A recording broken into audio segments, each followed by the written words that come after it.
बघता बघता गणपती जवळ आले. तुम्ही सुद्धा आमच्यासारख्याच चांदीच्या वस्तूंच्या शोधात आहात का? म्हणजे नाजूक अशी गणपतीची चांदीची मूर्ती, दुर्वा, समई, चांदीचा तबक किंवा इतर सजावटीच्या चांदीच्या वस्तू. तर तुम्ही योग्य गुंतवणूक करत आहात याची खात्री पटवून घेण्यासाठी काही गोष्टी लक्षात ठेवा.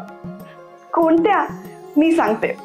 चांदीची वस्तू व्यवस्थित आहे की नाही हे तपासून घ्या आणि त्याचबरोबर त्या वस्तूचं वजन तपासा, म्हणजे तुम्ही योग्य प्रमाणात चांदी विकत घेता याची खात्री पटेल. आणि जेव्हा चांदीची वस्तू विकत घ्याल तेव्हा सेल्स पर्सन कडनं ती कशी स्टोअर करायची हेही विचारून घ्या.